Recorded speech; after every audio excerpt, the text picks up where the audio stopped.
you've been working these 12, 14, 15-hour days, and you're not even getting a thank you from your bosses.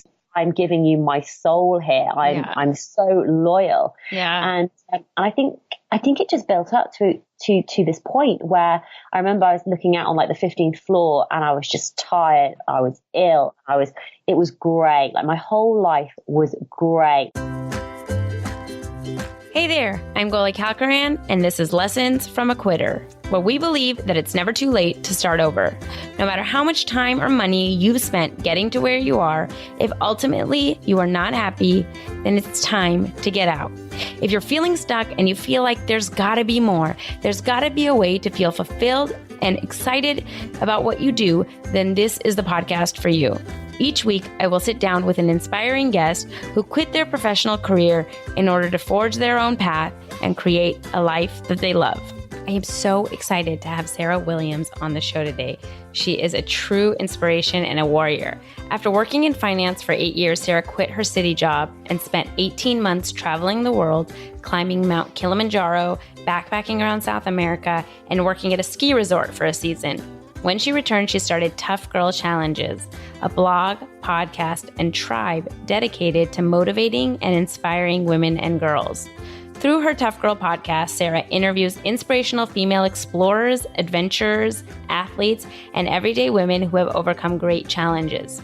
She also uses the website and community to chronicle a yearly Tough Girl Challenge of her own. In 2016, she completed the Marathon des Sables, which is 156 miles over 6 days. And in 2017, she hiked the Appalachian Trail, which is over 2,000 miles in 100 days. Her 2018 challenge will be to cycle the over 4,000 kilometers of the Pacific Coast Highway from Vancouver to the Baja Divide starting this September. As if that wasn't enough, Sarah is also studying for her master's in Women and Gender Studies at Lancaster University. Today, we get to talk to her about why she wanted to build a community for women and girls, how she chooses her own yearly Tough Girl Challenge, and how she makes it all work. Hi, Sarah. Thank you so much for being on the show today. Oh, it's my pleasure. I'm really excited to be here. Can't wait to talk. I know, me too. I'm so excited to find out about your incredible journey and what you're doing now. I mean, it's so unique and inspiring. But before we kind of get to all the exciting stuff that you've been doing the last couple of years, I sort of want to start back from the beginning and give the listeners a little bit more of an understanding of your journey. So can you tell us a little bit about how, like, what you studied at school and kind of how you found yourself in the world of finance? Yeah, no, absolutely. So I think I followed almost a very traditional path. I did my GCSEs, I did my A-levels, I took a gap year. I then didn't really know what I wanted to do. And I decided I was very good at business. I got an A for A-levels. Let's go to university and do business. So I went to Durham University. I studied business and management for 3 years. Then didn't really think about what I wanted to do next, but all my friends were moving down to London. And I thought, well, London sounds, amazing and glamorous and exciting. And everybody else seems to be doing it. So why don't I go and do it? So I moved down to London and got a graduate job and suddenly started working. And then I was working in finance. So I started to work in wealth management for a big global company. Started out as a relationship executive working with clients from the Middle East and Far East, and then gradually sort of progressed up the ranks until I was a relationship manager. So I had my own portfolio of clients who were sort of wealthy individuals from the Middle East and Far East, and I would help to invest their money. I'd help to make them even wealthier. I would do foreign exchange deals. I would deal with any problems that they may have and generally sort of manage the relationship. I then sort of progressed in my career and I ended up running the team. And I did that for about sort of a year, but it was a very senior position for my level because, well, that's actually this could actually end up being like a really long story. My boss left, nobody else wanted to take it over. So I sort of took it over in an interim position, but my team ended up doing fantastically well. Nothing to do with me, I don't think. I think I just, had great people around me. And that's how it basically evolved, that then suddenly I was more in a management position. So I was going into, I was generally the only female going to these meetings with much more senior people than me. But because I was confident, because I had this self-confidence in me and my abilities and what I could do, I managed to hold my own. And that's how things progressed. I then moved over into private banking, still in the management side of things. And that's what I did I ended up doing that for about 8 years in total. So yeah, time flies.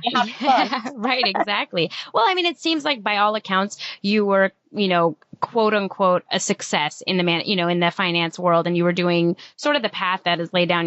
You're climbing this corporate ladder and you're making advancements in your career. And I'm sure like from the outside looking in, it sounded, exactly what you should be doing. And like you were right on track. Oh, absolutely. And I used to get there was a lot of ego involved for me, saying, being able to talk, I don't want to mention the company's name, but being able to say I worked for this company, it gave me a lot of status, or I definitely felt it gave me a lot of status, and that people would be like, oh, she works for them. Wow, that's really impressive. But obviously sometimes people only get to see one side of things. They don't get to see the long hours, the stress, the daily struggles, getting into work at one point I was running to and from work, which was, to be honest, was fantastic for my health.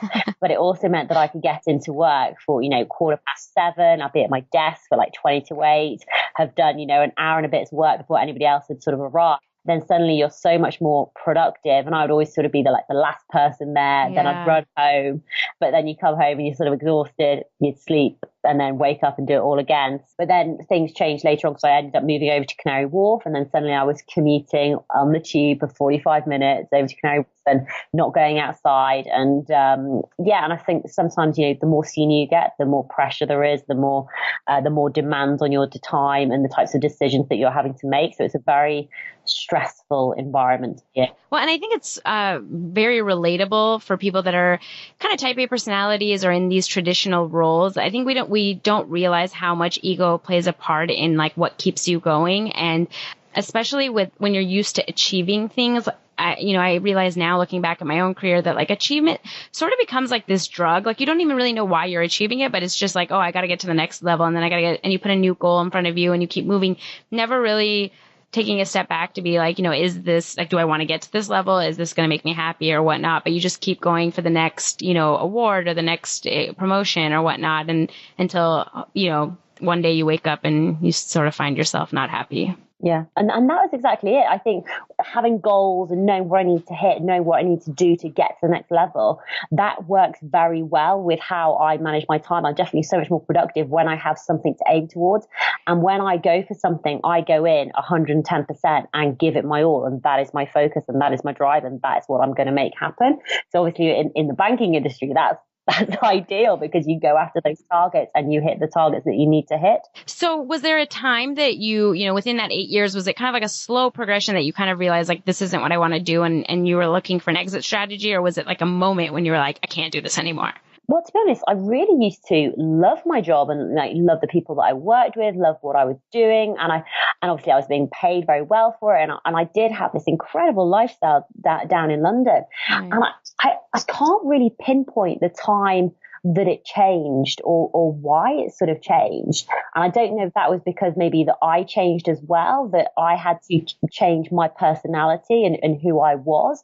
I had to become, I'd say I'm quite an aggressive and go-getter, very decisive, this is what needs to be done, this is how we need to do it, let's get on, let's do it. Right. And I think some of those qualities could be seen as almost very masculine. I don't necessarily agree with that, but what was happening to me is, because I was spending so much time at work, it was almost like I was wearing this mask of who I was. And my personality, I think, was starting to change, and I was just becoming like tougher and harder, but not in a nice feminine way. And I think that was a struggle for me.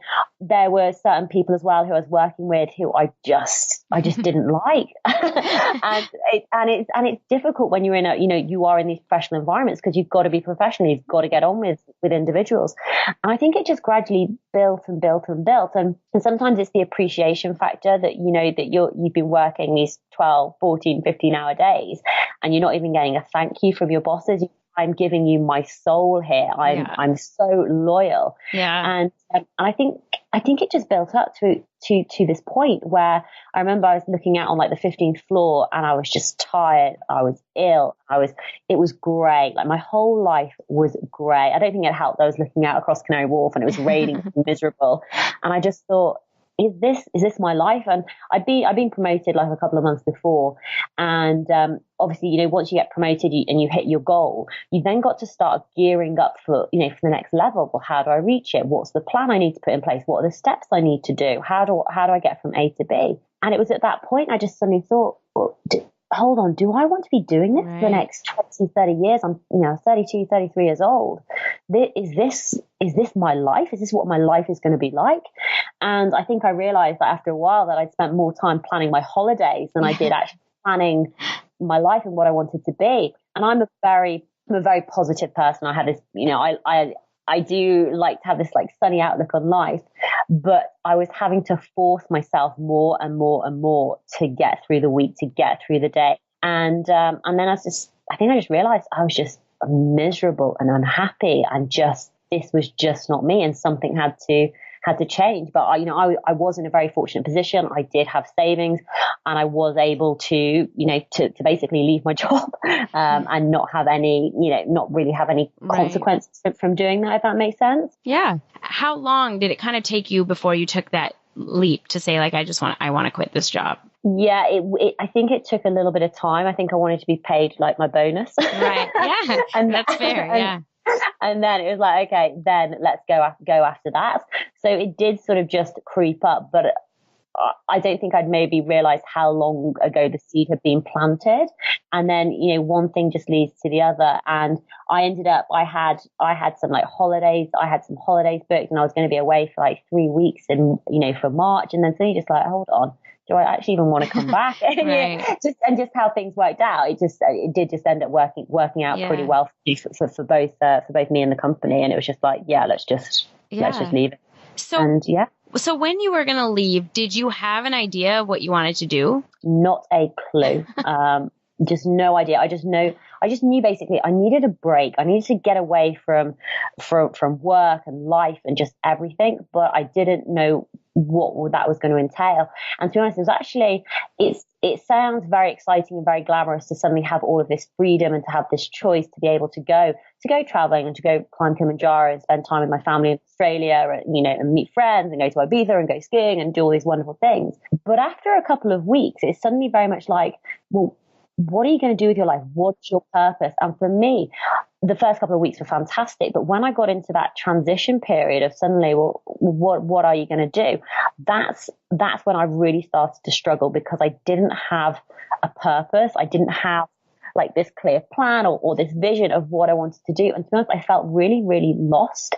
And the other thing that I think happened as well is, my status was tied up in, people say, well, what do you do? Right. And I used to say, well, I work for X in wealth management. And it was like, oh, whereas now, so it was like, oh, actually, I'm not working. And yes, you can phrase that, well, I'm on a gap year or I'm retired, all those jokey banter. But actually, I think that really affected me. And I didn't know who I was when I wasn't doing my work, when I wasn't, doing, working for 14, 15 hours. I didn't really know what my interests were. I think they just all been pushed to one side. Right. No, there's so many things I relate to that. Really quickly, before we get to kind of where you were, at that point when you felt lost, when you told like friends or family or your coworkers, that you were just going to quit your job without kind of knowing did you get resistance from people? I think for my close friends, they knew how basically unhappy that I'd been, and my family knew how unhappy I'd been. So they were sort of supportive. And I think it's always quite interesting when you're going through the transition period, because some of your friends who you may have made through work, they only know you in that capacity, and for them it's more difficult for them because they can see that you've made this decision and are doing that, and that actually then impacts on them because it makes them question their lives. Right. And I think that can be quite hard for some people because they're suddenly looking at me thinking, oh, well, what's she doing? And then sort of certain fears start popping up, not my fears but their fears. Are you sure it's the right decision? Are you going to regret it? Have you thought about getting this? What about, they're almost like desperate to try and find me another job. And it was like, I'm good. I'm good. I don't need to find another job. I don't want to find another job. I just can't cope with that. So, but a bit of a mixed bunch, but I think the people who really knew me knew it was the right decision. And I felt the same exact way. I mean, I didn't end up going kind of traveling, but when I quit, I never realized how loaded of a question, like what do you do is, and how many like emotions that can trigger in you. Like for so long, it was always such an easy answer to say like, oh, I'm an attorney or I'm a lawyer, I do this or whatever. And then when you don't have that, it's like a source of anxiety. Like people ask you and you're kind of like, well, how do I answer this? And I remember I used to go into this long-winded explanation, and I would have my husband like at a party and he would just like lean over and be like, shh, just stop. Like nobody cares, And I'm like, but I felt the need to like explain this. And I do think that keeps people either going back, you sort of get to a point where you're like, maybe I should just find another job as, in finance or as a lawyer or whatnot, because it's so scary to kind of figure out like, well, what am I doing? Well, where am I? Like kind of getting out of that lost period is a very scary time. Yeah, absolutely. And even now, I think, with the internet and how things have changed and how people are making it as entrepreneurs and creators and, being YouTubers and podcasters and bloggers, it's this different way of earning money. And it's this freedom and this flexibility that I think a lot of people don't necessarily understand. They can't relate, especially the older generations. They're very much used to either staying in one job for their whole life, working 9 to 5, living for the weekends, paycheck to paycheck to paycheck. And then suddenly to try and explain to people, oh, I'm a blogger. I mean, the first question everybody asks me is like, how much money do you make? I mean, how do you make money? Which is really interesting. Obviously, they never normally ask that, when you say what you do in another life. But I think people are just fascinated because you're doing something which is so different and so outside of the norm. Right. It's interesting for them to hear about it. Yeah, well, absolutely. And I think that's, one of the reasons I started this podcast. I feel like, I'm not even, from the older generation, I feel like I had my head down, doing law. And when I quit and I was looking at other things, I was floored to find out like how people are making money online. That was one of the reasons I thought about even doing this podcast, is because I felt like, oh my God, if people only knew, like if all these people that are trapped in these offices that they hate so much realize that like it's not like the old days where like if you want to start a business, you have to go open up a brick and mortar shop. Like there's a million ways to start a business online for not a lot of overhead and, not a lot of capital. And I do think even a lot of people that are the younger generation that have kind of gone that traditional path don't really realize how people are making money. Oh, absolutely. And you honestly can. You can, like, the middlemen have been removed. Instead of, trying to get on TV, you can start a YouTube channel. Instead of trying to find a publisher to publish your book, you can self-publish. Right. Instead of trying to get on a radio or, get a recording artist, you can create your own music and self-publish it through iTunes. So there are these incredible opportunities out there. Yeah. But I mean, I think for me is I struggle to believe it. Sometimes you hear these stories, oh, so-and-so makes X from doing that. And you're like, how is that even possible? Yeah. And it is, but I think there is a lot of faking it until you make it, which I think so people do need to take things with a pinch of salt, especially when you hear like life coaches earning £100,000 a month in their course. So I'm just like, oh, really? Yeah, no, absolutely. That's a big jealousy though. But I think that's also like, even with traditional things, even with like, let's say actors or like athletes, like people spend their whole lives trying to become an athlete. And it's like, less than 1% of like athletes make it to that high level where they're making a ridiculous amount of money. I think the same thing is online. There's YouTubers that are making millions of dollars, but that's such a rare occurrence. I mean, you can still make a living doing it, but you're not it's very hard to be like the millionaires in any of those clubs, I think. Absolutely.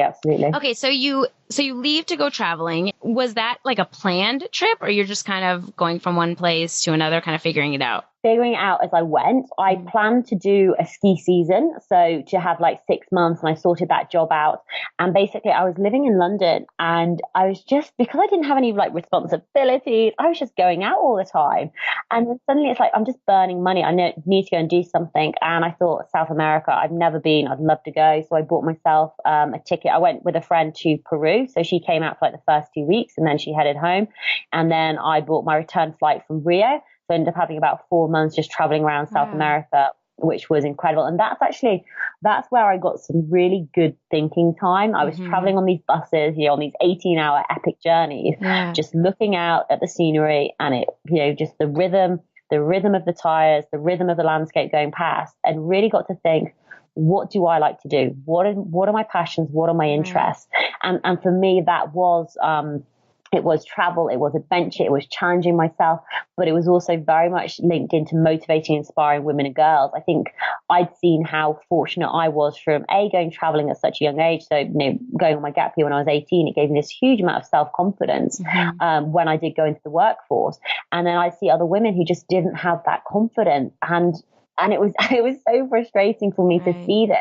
And I just wanted to help to change this and to make a difference. And that's where sort of Tough Girl Challenges came about from. And it's from having the idea to then designing the website and getting the logo up, it still took me about sort of 6 or 7 months to do that and to actually put the website online, because I was just so fearful of, what are people going to think of me? One of my old colleagues what's this Tough Girl Challenges, and what's she doing? And I felt very vulnerable, to be honest, putting myself out there. And initially when I started, I was using my brand, Tough Girl Challenges, as something between me. So I wasn't wanting to put myself out there. It was putting my company out there. It's nothing really to do with me. And then it took a while for my confidence to build. So suddenly it was like, actually, I am part of Tough Girl Challenges. I am the founder. I am the voice. People want to hear what I have to say. I need to embrace that and be me and just put myself out there. And that's taken a long time to do and for me to feel comfortable doing. Yeah. I mean, again, I completely relate. I think with this podcast, like I wanted to do this podcast for 2 years and I kept putting it off, and I'd come up with excuses, but a lot of it was because like, what are people going to say and what are people going to think? And oh my God, like the people that I used to work with, but it is a huge block. So when you started this, did you start Tough Girl Challenges while you were traveling, like on the road? No, and I wish I had. I honestly wish I'd started this when I'd still been working and I built it up as this side hustle while I was still earning an income, and that I could then, afford to get experts in to help with web design and logos and all of that stuff. I unfortunately I didn't start it until after I came back from my ski season, and I ended up moving back home, and it was while I was at home I ended up writing 2 books, one about climbing Kilimanjaro, one about my ski season, and that's when it started to evolve. So basically the website ended up going live in December 2014 is when December 2014 is when the website went live. And it's been a journey since then. So initially I started off by blogging because I thought, I'm a writer. I'll write about my life and people will be so enthralled and interested. I'm going to get, thousands of readers, and then I'll be sponsored blog posts and I'll be able to make loads of money. And obviously no one read my blog. And then I thought, how else can I reach, women and girls? I love talking. Let's go out and give some motivational talks. So I went out and was giving motivational talks in lots of girls' schools. And it was when I was giving these talks, I was suddenly realized, when I was giving these talks, I'd be talking to these young women about their future goals and plans. And basically they either didn't have any or they wanted to be a WAG, which in the UK is like the wife and girlfriend of a footballer. So it's the equivalent of saying, I just want to grow up and be pretty. And you just get so disheartened and think this cannot be our future. And I remember coming home and just flipping through a newspaper, and I was suddenly like, hold on, where are all the women? And I'd like to think that I'm educated and I'm well read. And I thought, if I'm struggling to find female role models, what are these poor girls growing up? They don't stand a chance. And then I had a very good friend and he said, Sarah, you should start a podcast. It will be a great way to share these stories. And I was just like, I am not technical. I don't have a clue how I'm going to do this. And it took me, I'd say, from having that initial conversation, at least 6 months before I started the Tough Girl podcast, before that went live. So it's definitely been a journey of parts and learnings, and you have these ups and you have these downs. And even when I started the podcast, I didn't introduce myself in the first 4 episodes, because I thought, well, no one's going to listen. It's just going to be my friends who are going to listen, or my family who's going to listen. So wow. I just assumed that they'd know who I was. And then I had a friend say, Sarah, love your podcast. It's amazing. But do you realize you've never even introduced yourself or told anybody what your name is? And I was like, that can't be right. I can't have made that basic error. And I had. And then I wrote out this, it's cringing to think back now. I wrote out this script and I read it out like verbatim. It's like, hello, my name is Sarah Williams, and it's like my favorite color is pink. I was like, it's cringeworthy. But I think that's part of putting yourself out there is that you will look back and think, oh, I can't believe I did. But you learn from it by doing. And I remember this very clearly when I was starting the podcast. I thought there will become a point, like after you get over the initial hurdles of learning how to do the interviews, do the editing, do the promotion, do everything else that comes with it. There will become a point in the future where this is just automatic and you won't even need to think about it.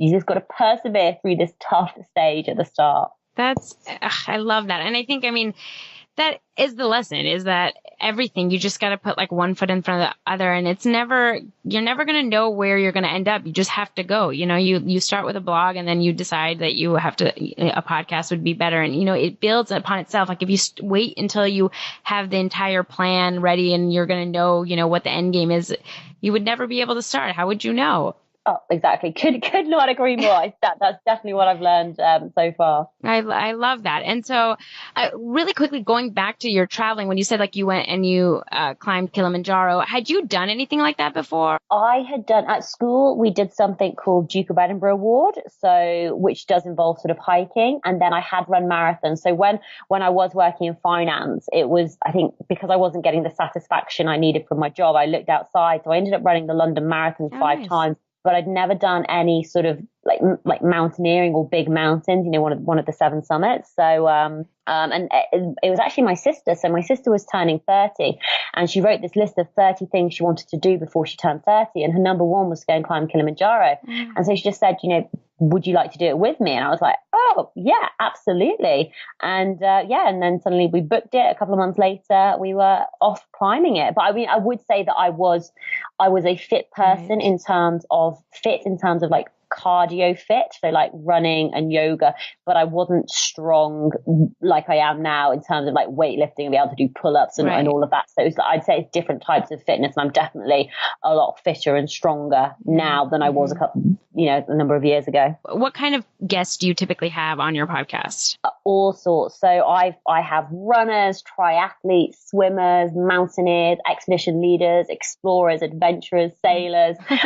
It's basically women who have overcome physical challenges, or they've gone on to do like physical feats of endurance. Because I felt in like the podcasting world, there was always a lot of talk from the viewpoints of business and entrepreneurship, but not really from the sports side and the physical side, and women being able to be strong and be able to say, yeah, I've gone out and I've walked to Antarctica, I've walked to North Pole, I've climbed the 7 summits, I've sailed around the world. Those were the stories that I personally got a huge amount of motivation from and inspiration from. And that's what I wanted to hear more of. And the more you start looking into it, the more you realize there are so many incredible women doing phenomenal challenges, and all ages, all shapes, all sizes, all backgrounds. And I just can't produce enough of them, really. That's so inspiring. So how often do you put out a podcast? So I've been incredibly consistent. So I decided that my podcast will come out on a Tuesday, Tough Girl Tuesday. And basically since the 4th of August, 2015, there has been a new episode coming out every single week. But then I started to expand it, and I started to do like Tough Girl Extra. And that became very ad hoc, because it's such a huge amount of work to put out, just one podcast episode a week. But that's when I go back and interview previous Tough Girls, and I'd interview members of the Tough Girl Tribe, which is a close community that I've built up from the listeners of the podcast. And then last year, I actually started a daily podcast as well. So that was really interesting. Yes, every day it would come to the end of the day, and I would sit down and I would tell everybody about my day, and then I'd upload it. And I did that every day until I went on the Appalachian Trail. And then when I came back from the Appalachian Trail, I started my daily podcast again. But the reason I did that is I think it's so easy to forget where you've come from and how far you've progressed in this journey. And for some reason, I just think it would be amazing. Could you imagine a couple of years' time, be able to listen back to, for me to be able to listen back to 2017 and be like, do you remember that time when you didn't get that deal, you didn't get that job that you applied for, when you were sobbing and you were crying and you were upset, and that, you had no money, and I guess you didn't want to come on the podcast, or you had an issue with technology. And then for me to be able to see how far I've come and what a journey it's been. And so it's all about documenting that journey, because so often what happens is people look at you and think, oh, well, it's easy for her. It's easy for her. And it's like, it's not easy. Like it's been so hard and so tough. And there have been, so many high points, but also so many low points. And lots going on. I love that. And isn't it funny that you were saying, when you started this out, you didn't even introduce yourself on the podcast and you didn't want to like have your name out there. And then you're doing an everyday podcast where you're just talking about what your day is. And I think it's just like becoming comfortable with it and realizing that it's not crazy to put yourself out there. And okay, maybe some people don't like it and some people do. And you're really doing it for yourself and to find your own voice and to like mark your own evolution. Oh, absolutely. And it does get to a point where it's very powerful just to be you and just to be okay with being you and say, well, actually, yes, like this is me. Like somebody, so I did the Appalachian Trail and I was vlogging that journey, but I was crying a lot on the Appalachian Trail. Just like, I don't know if it's just emotions coming out and because it was so tough because of the miles that I was doing. And he basically said, oh, but you're just so weepy, why? And I was thinking, do you know what? That was how I was feeling. Yeah. And actually, I can't be any other way. I'm not going to put on this fake persona and try and tell people, oh, it's all sunshine and roses. Right. It's about being, realistic. I'm still a very positive person, but, you cannot be positive all the time. So, and you're not doing anyone a service by that. I think if somebody else, let's say, wants to do the Appalachian Trail, it's much more helpful for them to realize what the reality of it is than to be like, oh, this is the best, experience and it's always sunshine and you're just going to be happy every day. I mean, it's a grueling hike. So it's better to know what they're in for, And also I think the biggest compliment I can get is, Sarah, you are exactly how you are on social media when I meet you in real life. So, and I think that's, yeah, I think that's very powerful because I'm not, you do get to this point where I think previously when I did work in sort of finance and banking, I was probably putting on, like a different image of who I wanted to be seen as. Whereas now it's just like, hey, this is just me. I work from my bed. I spend all day in my pajamas. This is my life. I love that. So, and you started, getting to the Appalachian Trail, you started in 2016 doing one, large challenge, one tough girl challenge yourself every year, right? Yeah, exactly. Well, I thought, here I am promoting, girls to get fit, get active, to challenge themselves. And I thought, I can't remember the last time that I've really challenged myself. And I felt that, those feelings in your stomach, the butterfly, that nervous, like, right. Well, can I do this? And I thought, I need to be able to understand those fears and those feelings so that I can help other people overcome that. And I need to learn, what it's like. And, like I mentioned, I've run a couple of marathons. So running a marathon for me was not a challenge. That was so in my comfort zone. Right. I knew I'd be able to do it. But my first challenge I started was called the Marathon des Sables, running 6 marathons in 6 days across the Sahara Desert. Oh my God. And it's exactly. It was just like, it's ridiculous. And you had to carry everything on your back and your water is rationed and you're dealing with the heat and your nutrition while you're over there. You've got to manage your salt levels. You've got to manage your feet. You've got to look after yourself. And that for me was a hugely scary and overwhelming challenge because it was so far out of my comfort zone. On one of the days, you end up running a double marathon. So you end up running 52 miles. Yeah, exactly. I mean, I think about it now and I think, 52, who runs 52 miles in a day after already running 3 back-to-back marathons and then following it off with another marathon and a half marathon? And so I do these challenges partly because I want to challenge myself. I get a lot of personal satisfaction and personal growth from doing them, but it's also to show other people how I went about doing it. How did I train? What was the mental tips and tricks that I learned along the way? What did I do when I got to those dark places when I thought I'd reached my limits, but I hadn't?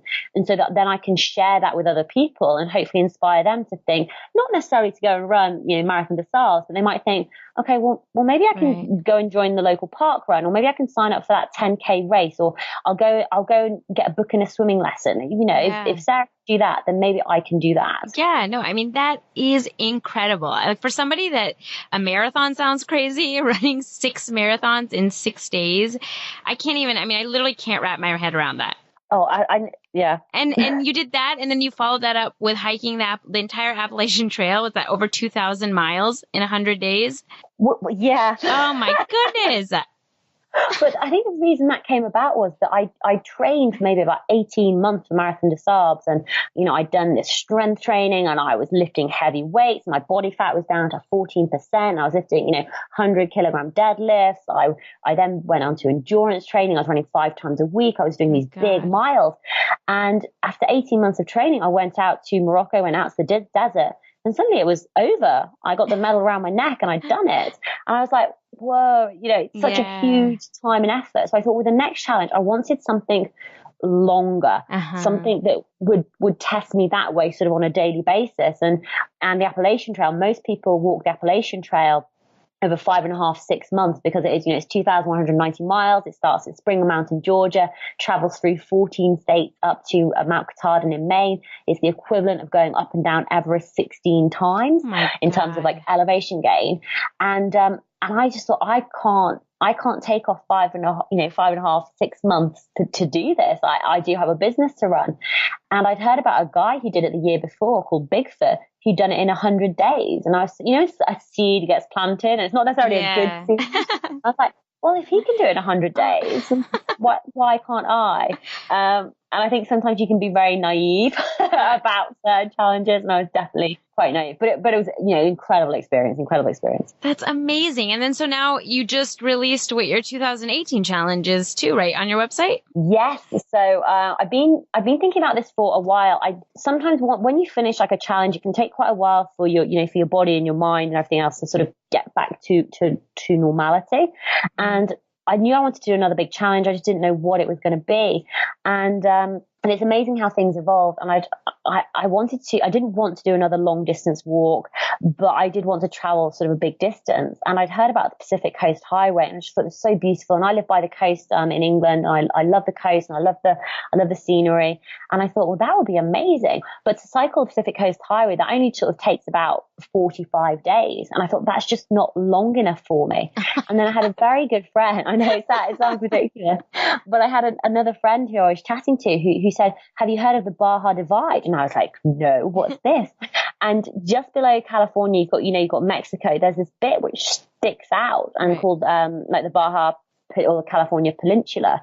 And somebody has developed this off-road, rugged, 1,700 kilometer mountain biking track. And the best time to start that is in sort of November. And you're riding into the desert, you're riding into the heat. And I thought if I combine the both, that's ideal because that also takes about 45 days. So suddenly got a 90-day challenge. Started in September, be back home for Christmas.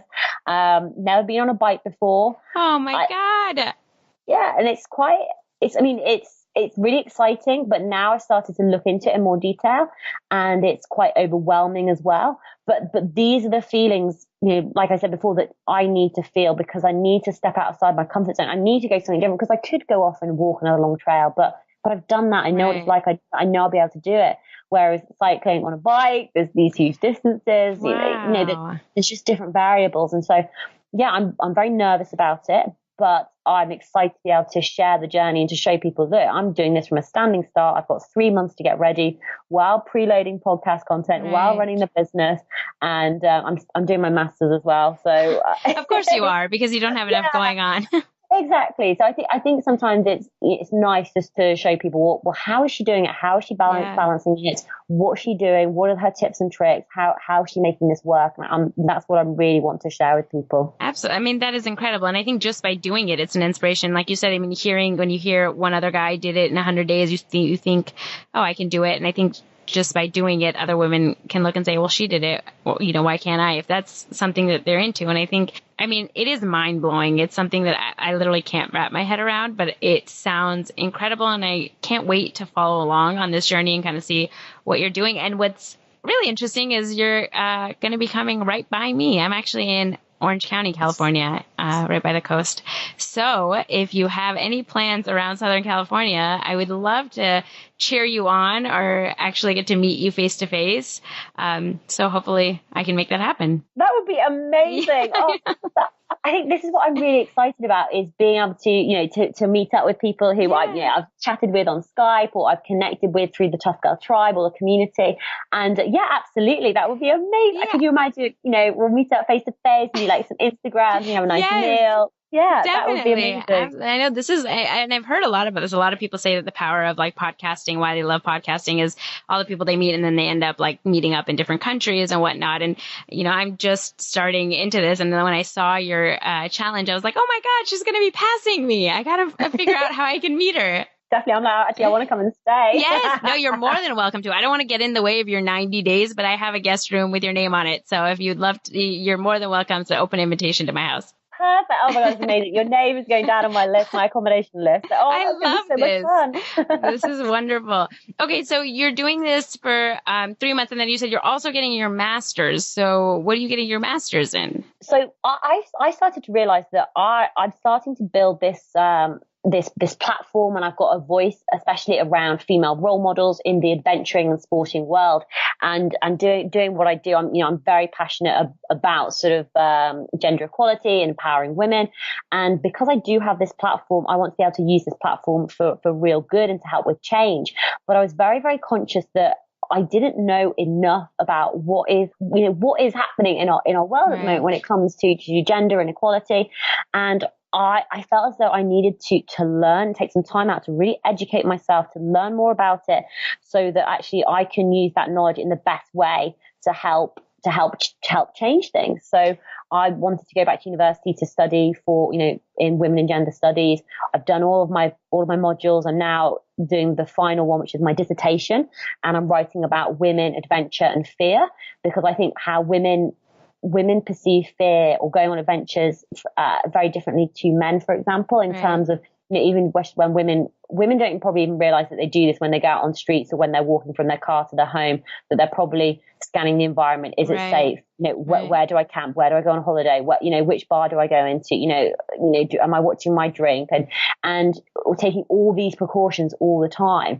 And generally it's a question that, most people ask me, are you not scared of doing this challenge by yourself? And it's a lot of points that comes up. And so I wanted to really to try and research that and understand fear from a female perspective, because generally what I found in the adventuring world from the academic perspective is a lot of it's being written from the male viewpoint. And I was like, I'm actually really interested to understand it from a female point of view. So, but this is, it's so outside my comfort zone, because I'm a very journalistic writer, and I could, I could easily bash out 20,000 words on women and adventure and challenge and fear, but doing it from an academic standpoint is really quite challenging. But yeah, it's the final push now. And sometimes with any challenge, whether it's physical or mental, the final push is generally the hardest, starting out and then the final bit to get to the finish. So yeah, and I had my dissertation in on the 31st of August, and then it's time to go, to head off to the next venture. But that's,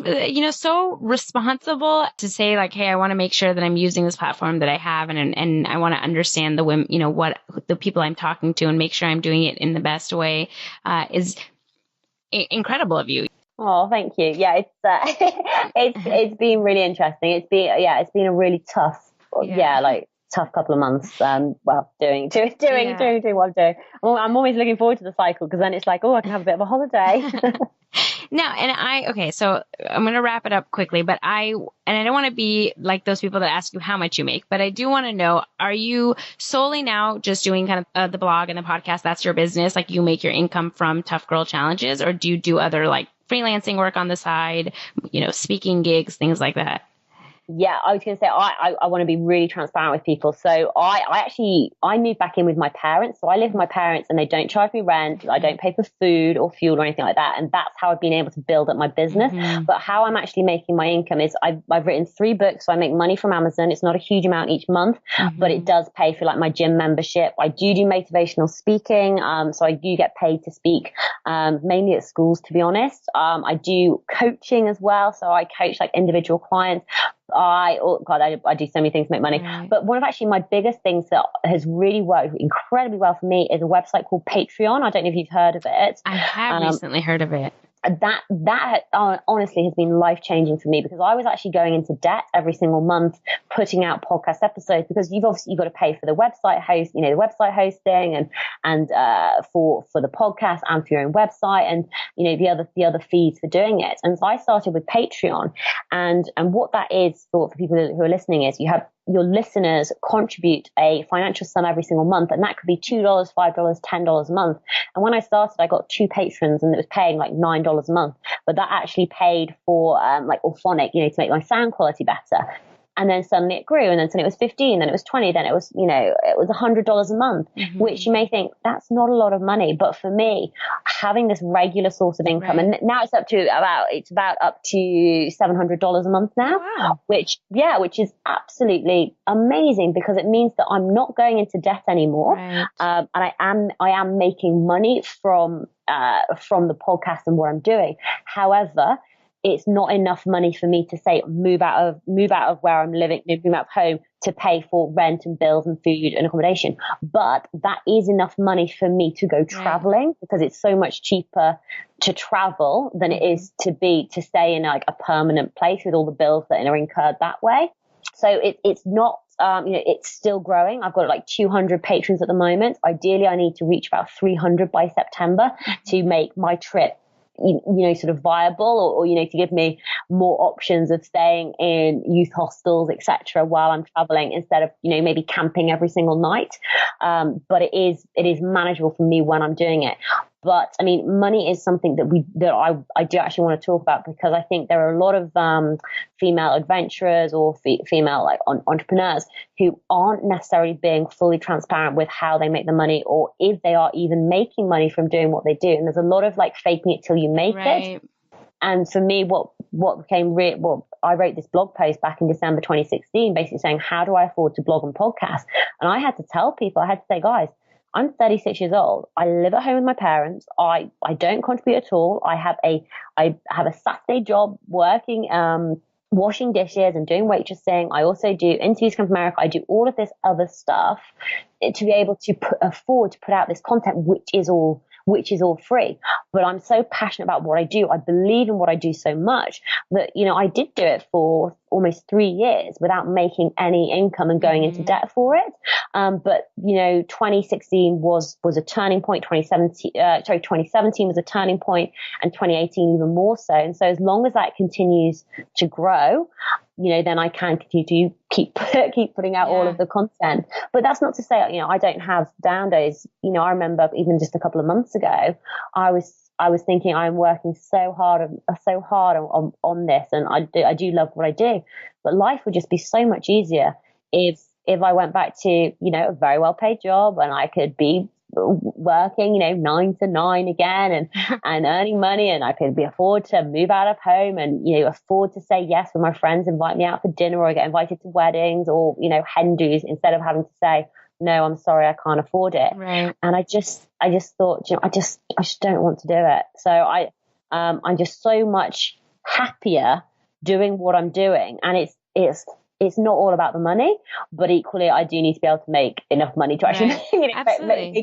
make a living. And I think that's the hard thing. But I think people are starting to realize now, if you enjoy the content that you're listening to or reading, then actually you need to be able to support the creators, even if it is just, $2 a month or $5 a month. Absolutely. Because cumulatively it does really add up. So, well, I appreciate you being really honest about it. I think I agree with you. I think it's very important. I think there's a lot of, like you said, kind of misleading things on the internet, and people think they're going to start something and make a ton of money, and that's not the case. But I think what's interesting is that you're saying, even beyond all of the downs and like kind of the hard times, you're doing something that you love, as opposed to, making a ton of money and doing something you hate. And I think a lot of people, and I'm assuming a lot of people that listen to this show, have done the traditional route and have made a lot of money. And we've heard, millions of stories of people that are making a ton of money and are miserable. And we all know kind of like money doesn't buy you happiness and all this stuff. But when you get stuck in that lifestyle, it's very hard to break away from it. It's very hard to say like, oh, I'm going to stop this and move back in with my parents so that I can pursue something that's my passion. I think we get so stuck in what people think and, the things that we're used to and whatnot. So we will spend day to day, week to week, years and decades doing things that were miserable, because at least you have that status, you have the car, you have the house, you have, you can go out with your friends and stuff. And so what I completely understand that it's hard. I think a lot of people would actually like would be happier doing something that they liked, making less money, but it's just not what, traditional society considers successful. And so I think people have a really hard time taking that step. I mean, the other thing I say as well is, I am very fortunate that, I don't have a partner. I don't have children. Right. I didn't have anything like that. And I think unfortunately, it does get to that certain point where you are tied in. But then what I think people should do is then that's when you start your side hustle. You don't quit your job straight away. You start your side hustle to see if you even like it, and start building up on the weekends, maybe a couple of hours every evening or every morning, and just build it and build it and build it up gradually. And then it might get to the stage, fingers crossed, where you've built up and you can start getting enough of an income from your side hustle that actually you don't need your full-time job that you hate anymore. But it is like it's a transition period. Yes. I mean, this is, if I was to go back, that would be the only thing that I would change, is that I wish I'd started Tough Girl while I was earning an income, because then I would have had these extra 4 years, which would have made such a difference. I would have been able to share all my traveling. I would have been able to, Instagram Kilimanjaro and Instagram all of my travel shots and photos and everything else that I basically didn't end up sharing because I didn't have Tough Girl at that point.